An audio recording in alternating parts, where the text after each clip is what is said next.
പത്തനംതിട്ട ജില്ലാ കമ്മിറ്റിയുടെ നേതൃത്വത്തിൽ മുൻ പ്രധാനമന്ത്രി രാജീവ് ഗാന്ധിയുടെ 35ാമത് ചരമവാർഷികം ആചരിച്ചു.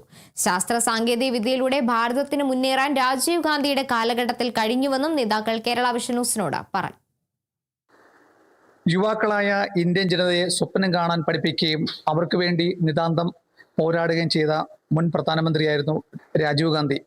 അദ്ദേഹത്തിൻ്റെ ഓർമ്മദിനത്തിലാണ് DCC ഇന്ന് ആദരാഞ്ജലികൾ അർപ്പിക്കുന്നത്. DCCയുടെ വൈസ് പ്രസിഡന്റും മുൻ ജില്ലാ യൂത്ത് കോൺഗ്രസ് പ്രസിഡന്റും നഗരസഭയുടെ മുൻ ചെയർമാൻ കൂടിയായ അഡ്വക്കേറ്റ് A. സുരേഷ് കുമാറാണ്. രാജീവ് ഗാന്ധി ഈ രാജ്യത്തിന് നൽകിയ സംഭാവനകൾ ഈ ലോകം ഉള്ളിടത്തോളം കാലം മറക്കുവാൻ കഴിയില്ല. നമ്മുടെ രാജ്യത്തിനെ 21ാം നൂറ്റാണ്ടിലേക്ക് നയിക്കുവാൻ ഏറ്റവും കൂടുതൽ ആത്മാർത്ഥമായി പ്രവർത്തിക്കുകയും നല്ല വ്യക്തമായ ആശയങ്ങളോടുകൂടി പ്രവർത്തിച്ച ഒരു നേതാവാണ് രാജീവ് ഗാന്ധി എന്നുള്ളത് എല്ലാവർക്കും അറിയാവുന്ന കാര്യമാണ്. നമ്മുടെ രാജ്യം എന്താണ് പെട്ടെന്ന് വളർന്നത്? നമ്മുടെ രാജ്യം പെട്ടെന്ന് വളർന്നത് കമ്മ്യൂണിക്കേഷൻ രംഗത്ത് നമ്മുടെ രാജ്യത്തിന് പ്രധാനപ്പെട്ട വികസനം ഉണ്ടാക്കിയതുകൊണ്ടാണ്. ആ കമ്മ്യൂണിക്കേഷൻ രംഗത്തും ടെക്നോളജിപരമായ കാര്യങ്ങളിലും ഒരു മുൻകൂട്ടിയുള്ള ധാരണയോടുകൂടി ഒരു ദീർഘവീക്ഷണത്തോടുകൂടിയുള്ള ഒരു നേതാവായിരുന്നു ശ്രീ രാജീവ് ഗാന്ധി.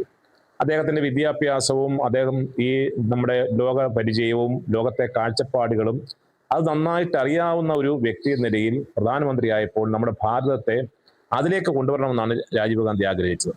അതിനു വേണ്ടിയിട്ടാണ് അദ്ദേഹം ഈ കമ്മ്യൂണിക്കേഷൻ രംഗത്തേക്ക് ഏറ്റവും പ്രധാനപ്പെട്ട കാര്യങ്ങളിലേക്ക് മുന്നോട്ട് പോയത്. എല്ലാവർക്കും അറിയാം, കമ്പ്യൂട്ടർ വിപ്ലവം.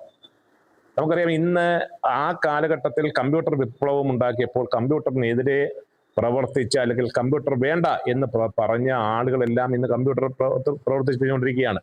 സാം പിത്രോഡ എന്ന് പറയുന്ന വലിയ ഒരു ഈ രംഗത്തെ മികച്ച ഒരു വലിയ പ്രതിവാദ തന്നെ കൊണ്ടുവന്നതിന് നേതൃത്വം കൊടുത്ത് ആ കമ്മ്യൂണിക്കേഷൻ രംഗത്ത് നേതൃത്വം കൊടുക്കുവാൻ രാജീവ് ഗാന്ധി കഴിഞ്ഞത് കൊണ്ടാണ് നമ്മുടെ രാജ്യം പെട്ടെന്ന് പുരോഗതിയിലേക്ക് വന്നത്.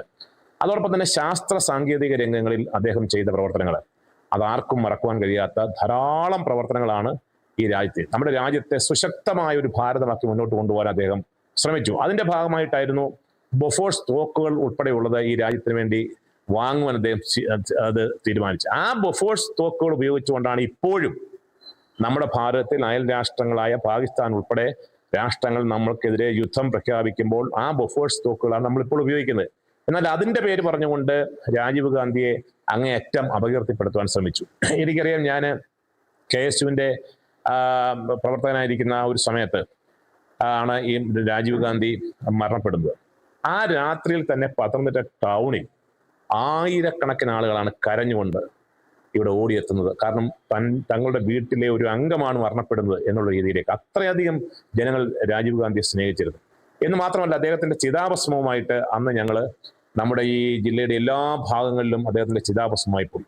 ആ ചിതാഭസ്മത്തെ വണങ്ങുവാൻ, ആ ചിതാഭസ്മത്തെ ഒന്ന് കാണുവാൻ ജനങ്ങൾ നൽകിയ ആ സ്ത്രീകൾ ഉൾപ്പെടെയുള്ള ആളുകൾ പൊട്ടിക്കരഞ്ഞുകൊണ്ടാണ് അവിടെ വന്നത്. ഇതൊക്കെ ഞങ്ങൾ പറയുമ്പോൾ അത്രയധികം ഭാരതത്തെ സ്നേഹിക്കുകയും ഭാരതത്തെ മുന്നോട്ട് കൊണ്ടുപോകാനും കഴിഞ്ഞ പ്രതിഭാധനനായ ഒരു നേതാവായിരുന്നു അദ്ദേഹം. പടുത്തുയർത്തിയ ഒരു ഭാരതത്തെ തകർക്കാൻ വേണ്ടിയിട്ടാണ് ഇന്ന് നരേന്ദ്രമോദിയുടെ നേതൃത്വത്തിലുള്ള ഫാസിസ്റ്റ് ശക്തികൾ പ്രവർത്തിച്ചുകൊണ്ടിരുന്നത്.